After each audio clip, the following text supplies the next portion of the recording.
எல்லாருக்கும் வணக்கம். என்னுடைய ராதா ராமராவ் சேனலுக்கு உங்கள் எல்லாரையும் வெல்கம் பண்ணுறேன். இந்த வீடியோவில் ரொம்ப டேஸ்டான ஒரு சேப்பக்கிழங்கு மசாலா கறி குறைச்சலான எண்ணெயில் நம்ம இதை செய்ய போகிறோம். பொதுவாக கிழங்கு வகைகள் அப்படின்னாலே அதில் வாய்வு இருக்குன்னு நிறைய பேர் சாப்பிட மாட்டாங்க. சேனக்கிழங்கு, சேப்பக்கிழங்கு, கருணக்கிழங்கு எல்லாமே உடம்புக்கு நல்லது. அதை கொஞ்சம் நம்ம தாளிதம்லாம் நல்லா சேர்த்துட்டோம்னா வாய்வு சேராது, டேஸ்ட்டாகவும் இருக்கும். அதுக்காக நம்ம பூண்டு சேர்க்க போகிறதில்ல, வாசனைக்காக கரம் மசாலா பொடியும் சேர்க்க போகிறதில்ல.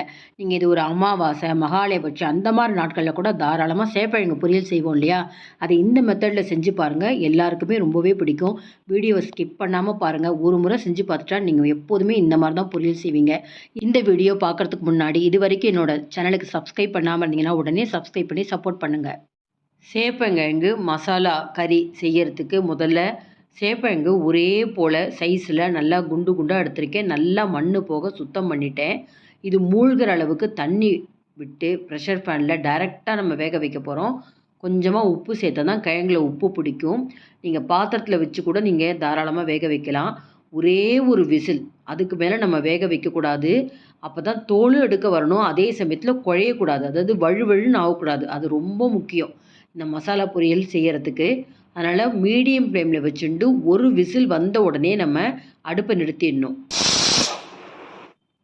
இப்போ விசில் அடுப்பை நிறுத்தினதுக்கப்புறம் நம்ம ஸ்டீம் போனதுக்கப்புறம் எடுத்து பார்த்தோம்னா நம்ம உள்ளே சேர்த்துருக்கிற தண்ணி ரொம்ப சூடாக இருக்கும் இல்லையா, உடனே நம்ம அந்த சூடான தண்ணியை மாற்றிட்டு நல்லா சில்லுன்னு வாட்டர், அது ஃப்ரிட்ஜ் வாட்டர் இருந்தாலும் சரி, நார்மல் வாட்டர் இருந்தாலும் சரி, ஒரு 2 முறை நம்ம மாற்றிட்டோம்னா உங்களுக்கு சேப்பக்கிழங்கு உள்ளுக்குள்ளே ரொம்ப குழையாமல் இருக்கும். தோல் எடுக்கவும் சுலபமாக இருக்கணும், அதே சமயத்தில் உள்ளுக்குள்ளே ரொம்ப வழுவழுன்னு இல்லாமலும் இருக்கணும். முக்கியமாக சேப்பக்கிழங்கு நிறைய பேர் ஏன் யோசனை பண்ணுறாங்க அப்படின்னா, இது கிளறப்ப அப்படியே வழுவழுன்னு ஆகிடுது அப்படின்னு சொல்லி. அது மாதிரி இல்லாமல் இருக்க தான் சொல்கிறேன் டிப்ஸு. 1 டீஸ்பூன் மல்லி, ஒரு 1/4 டீஸ்பூன் மிளகு, இது ரெண்டுத்தையுமே நம்ம இடிச்சுக்கணும். இல்லைனா மிக்சியில் பல்ஸ் மோடில் 1, 2ஆக பொடிச்சிக்கலாம். ஆனால் ரொம்ப நைஸாக ஆகக்கூடாது. இப்போ இடித்ததை காமிக்கிறேன் பாருங்கள். கொரகொரப்பாக இருக்குது பார்த்தீங்களா, இந்த மாதிரி நம்ம தாளிதம் போடுறதுக்கு ரெடி பண்ணி வச்சுக்கலாம். அடுத்தது பாருங்கள், வேக வச்சு சேப்பக்கிழங்கு தோல் எடுத்ததுக்கப்புறம் இப்படி நறுக்கிறப்ப நமக்கு ரொம்ப குழன்னு வரக்கூடாது. இன்கேஸ் உங்களுக்கு அந்த மாதிரி குழப்பாக இருந்ததுன்னா அதுக்கும் ஒரு டிப்ஸு சொல்கிறேன். ஒரு 10 நிமிஷம் நீங்கள் ஃப்ரீசர்லேயோ ஃப்ரிட்ஜ்லேயோ இந்த வேக வச்ச சேப்பக்கிழங்கை வச்சுட்டு அதுக்கப்புறம் நீங்கள் கட் பண்ணிங்கன்னா அந்த குழப்பு இருக்காது, அந்த மாய்ஸ்சரும் இருக்காது. அந்த மாதிரி நீங்கள் பார்த்துக்கோங்க. ஒரே மாதிரி நான் சின்ன சின்னதாக ரவுண்டாக நான் இப்போ கட் பண்ணி எடுத்து வச்சுக்கிறேன். இந்த மாதிரி நீங்கள் கட் பண்ணி எடுத்து வச்சுக்கோங்க முதல்ல. இப்போ அடுத்தது, எப்போதுமே நீங்கள் இந்த மசாலா கறி செய்கிறீங்க அப்படின்னா அகலமான ஒரு வாணலி இருக்கணும், இல்லைனா நான்ஸ்டிக் இருந்தாலும் பரவாயில்ல. நான் இன்றைக்கி நான்ஸ்டிக் எடுத்துக்கிறேன். குறைச்சலான எண்ணெயிலே நம்ம இந்த மசாலா செய்யலாம், மசாலா கறி செய்யலாம். இப்போ பொடிச்சு வச்சுருக்கிற மல்லி, மிளகு அதை முதல்ல தாளிச்சுப்போம். இது கூட ஒரு 2 மிளகா கிள்ளி போட்டுக்கலாம், வரமிளகா. அது கூட ஒரே 1 டீஸ்பூன் கடுகு, கடுகோடு சேர்த்து அடுத்தது கொஞ்சமாக பெருங்காயத்தூள் சேர்த்துக்கலாம். அப்புறம் ஓமம், இதெல்லாம் மிஸ் பண்ணாதீங்க, ரொம்ப நல்ல வாசனையாக இருக்கும். ரொம்ப கொஞ்சமாக கையில் எடுத்து க்ரஷ் பண்ணி போட்டுக்கலாம். ஒரு 1/4 டீஸ்பூன் வச்சுக்கோங்களேன். எதுவுமே அளவுக்கு அதிகமாக இருக்க வேண்டாம், வாசனைக்காக தான் எல்லாமே சேர்க்குறோம். இப்போ பாருங்கள், இதில் 1 இன்ச்சுக்கு அதிகமாக நான் இஞ்சி தோல் எடுத்து துருவியே வச்சுட்டேன். நல்லா ஒரு பச்சை மிளகா, பெரிய பச்சை மிளகா பொடி பொடியாக நறுக்கியிருக்கேன். இது ரெண்டுத்தையுமே நம்ம சேர்த்து நல்லா வதக்கிக்கலாம். இது வதங்கினதுக்கப்புறம் நம்ம கட் பண்ணி வச்சுருக்கிற அந்த சேப்பக்கிழங்கை சேர்க்கணும். சேர்த்துட்டு நல்லா பிரட்டி விடுங்க. நான்ஸ்டிக்கில் எப்போதும் செஞ்சாலும் உங்களுக்கு நல்லா ஒட்டாமல் உங்களுக்கு ரோஸ்ட் ஆகும். நீங்கள் வாணலியில் செஞ்சீங்கன்னா நல்லா ஸ்மூத்தாக இருக்கணும், அப்போ தான் அந்த சேப்பக்கிழங்கு வாணலியில் ஒட்டாது. இப்போ ஒரு கப்பில் 1 டீஸ்பூன் மல்லித்தூள், 1/2 டீஸ்பூன் வறுத்த ஜீரகப்பொடி, மிளகாத்தூள் 1 டீஸ்பூன், கொஞ்சமாக மஞ்சப்பொடி, இது கூட நம்ம ஒரு 2 டீஸ்பூன் கடலை மாவு சேர்க்க போகிறோம். ஒரு 3 டீஸ்பூன் புளி ஜூஸ் சேர்த்துக்கணும். இல்லை நீங்கள் புளி சேர்க்க வேணாம் அப்படின்னா ஆம்ச்சூர் பொடி சேர்த்துக்கோங்க, அதாவது மாங்காய் தூள் சேர்த்துக்கோங்க. இப்போ நான் கிட்டத்தட்ட ஒரு 1.5லேருந்து 2 டீஸ்பூன் கடல மாவு சேர்த்துருக்கேன். கடல மாவு இந்த 1/4 கிலோ அளவு கிட்டத்தட்ட எடுத்திருக்கேன் நான் சேப்பக்கிழங்கு. அதுக்கு கண்டிப்பாக 1.5 டீஸ்பூன் நீங்கள் கடலை மாவு சேர்த்துக்கோங்க.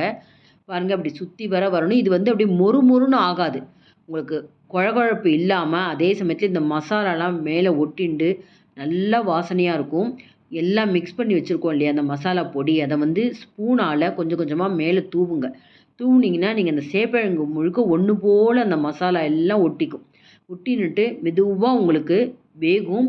நல்லா அந்த மசாலாவும் உள்ளே உங்களுக்கு சேரும். சேப்பக்கிழங்கு ரொம்ப ப்ளெயினாக இல்லாமல் அந்த மசாலா நல்லா கோட்டிங் ஆகும். ரொம்ப நல்ல டேஸ்ட் இருக்கும். ஓமம் வாசனை, அந்த இஞ்சி வாசனை ரொம்ப பிரமாதமாக இருக்கும். இப்போ பாருங்கள், இன்னும் நான் உப்பு சேர்க்கல. அதனால் புளி கரைசல்லையே உப்பு சேர்த்துட்டேன். வேக வைக்கிறப்போ உப்பு சேர்த்தது தான். இந்த புளி கரைசல் பாருங்கள், 1/4 கிலோவுக்கு அதிகமாக எடுத்ததுக்கு ஒரு 3 டீஸ்பூன் சேர்த்துருக்கேன். நல்லா உங்களுக்கு புளிப்பு தன்மை இருக்கணும்னு அதிகமாக நீங்கள் சேர்த்துட்டிங்கன்னா அந்த பொரியலுடைய டேஸ்ட்டே வீணாக போயிடும். அதனால் ரொம்ப குறைச்சலா சேர்த்துக்கணும். 1/4 கிலோ நீங்கள் எடுத்தீங்க சேப்பக்கிழங்கு அப்படின்னா ஒரு 2லேருந்து 3 டீஸ்பூன். 1/2 கிலோ எடுத்தீங்கன்னா ஒரு 4 டீஸ்பூன் அவ்வளோதான் நீங்கள் புளி தண்ணி சேர்த்துக்கணும். இப்போ பாருங்கள், நல்லா நம்ம மிக்ஸ் பண்ணியாச்சு. மூடி வச்சு நம்ம இதை வேக வைக்கணும். அப்போ வேர்த்து விடும். உங்களுக்கு மொறு மொறுன்னு இது ஆகாது. ஆனால் கண்டிப்பாக அந்த சேப்பக்கிழங்குல நல்லா மசாலா சேர்ந்துட்டு ரொம்ப நல்லாயிருக்கும். புளி கரைசலும் சேர்த்துருக்கோம் இல்லையா? அதனால் வேர்த்து விடும் உங்களுக்கு மூடி வைக்கிறப்ப. பாருங்கள், நான்ஸ்டிக் அப்படிங்கிறப்ப கொஞ்சம் கொஞ்சமாக உங்களுக்கு இந்த ரோஸ்ட் ஆகும். கடலை மாவு சேர்த்ததுனால கொஞ்சம் கொஞ்சமாக உங்களுக்கு நிதானமாக ரோஸ்ட் ஆகும்.